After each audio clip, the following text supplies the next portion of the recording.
Sehat. Sebelum kita mulai pelajaran pada pagi hari ini, alangkah baiknya kita berdoa terlebih dahulu. Silakan untuk ketua kelas memimpin doa. Kita. Sebelum mulai pelajaran pada siang hari ini, marilah kita berdoa menurut keyakinan masing-masing. Berdoa mulai. Selesai. Oke. Sebelumnya Ibu akan mengecek hadirat Bu ya. Baik, Bu. Beris, hadir. Berima, hadir Bu. Nita, Hadir. Yusina, Hadir. Oke, kali ini kita akan membahas materi tentang sistem pencernaan pada manusia. Ada yang tahu di atas ini ada gambar apa? Keju. Singkong. Ya, betul. Pada kedua gambar di atas, kandungan apa yang terdapat pada keju dan singkong? Pertama, ada keju. Karbohidrat. Ya, betul. Terus apa lagi? Vitamin. Pada singkong? Karbohidrat. Ya.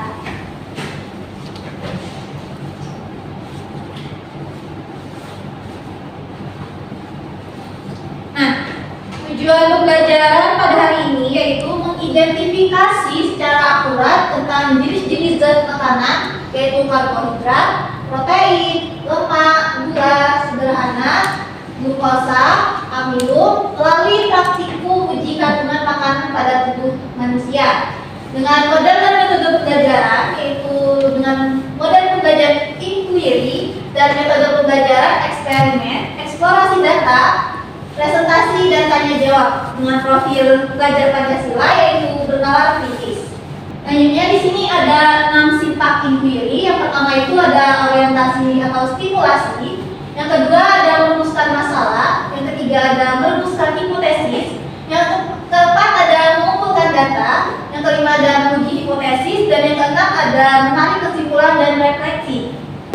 Oke, dari ke-6 sifat ini sebelum Ibu melanjutkan pelajaran, Ibu akan membagi kelompok yang dimana ada 2 kelompok, di sini kelompok 1 dan di sini untuk kelompok 2. Dan Ibu akan membagikan LKPD untuk setiap kelompok.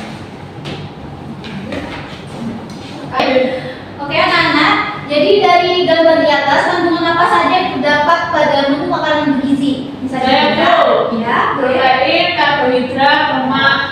betul. Apa lagi? Serat. Ya, betul. Nah, nanti dari kandungan-kandungan yang sudah kalian sebutkan, kalian akan mencari tahu sendiri atau mencari data dari internet, artikel atau buku, mencari tahu kenapa bisa mengandung makanan itu bisa mengandung seperti karbohidrat, protein ataupun lemak. Oke, silahkan dicari-cari di internet atau di buku.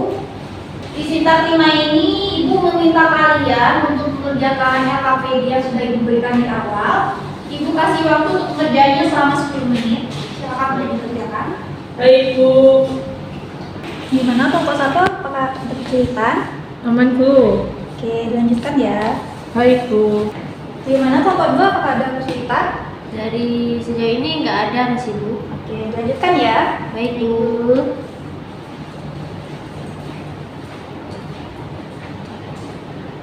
Oke, waktunya udah habis ya. Sekarang Ibu minta kalian untuk maju ke depan mempresentasikan hasil diskusinya per kelompok. Mau mulai dari kelompok mana nih?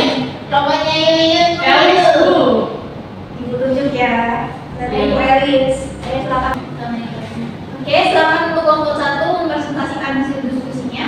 Baik, assalamualaikum warahmatullahi wabarakatuh. Waalaikumsalam warahmatullahi wabarakatuh. Di sini dari kelompok 1 ingin mempresentasikan hasil kerja dari kelompok kami. Yang beranggotakan saya sendiri, Delima, dan saya Elis.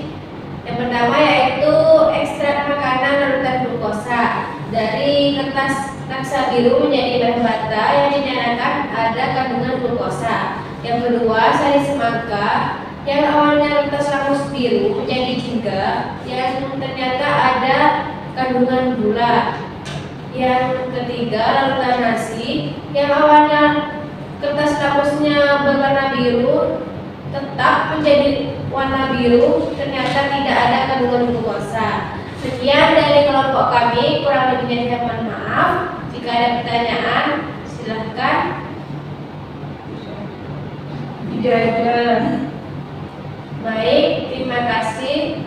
Sekian dari kelompok kami. Wassalamualaikum warahmatullahi wabarakatuh. Waalaikumsalam warahmatullahi wabarakatuh. Masih kelas? Terima kasih untuk kalian semua yang sudah maju untuk mempresentasikan hasil diskusi. Di sini bakal masih sedikit penguatan tentang materi yang sudah didiskusikan tadi. Nah, di sini ada piramida nutrisi makanan yang dibutuhkan oleh tubuh kita, yang dimana 5%-nya itu membutuhkan minyak, mentega, gula, makanan manis, dan minuman manis. Yang 20%-nya kita membutuhkan daging, ikan, telur, dan kacang-kacangan. Dan 35%-nya kita membutuhkan buah-buahan dan juga sayur-sayuran. Dan 50%-nya itu kita membutuhkan nasi, roti, singkong, gandum, dan juga kentang. Mengapa kita perlu makan dan minum?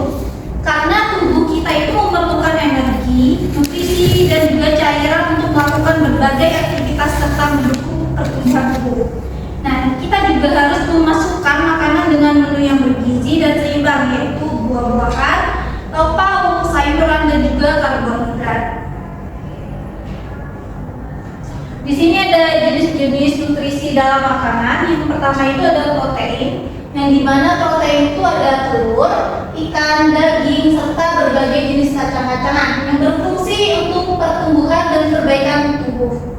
Selanjutnya ada karbohidrat seperti nasi, kentang, jagung, ubi-ubian, sagu, dan juga tepung-tepungan yang dibutuhkan tubuh untuk menghasilkan energi secara cepat.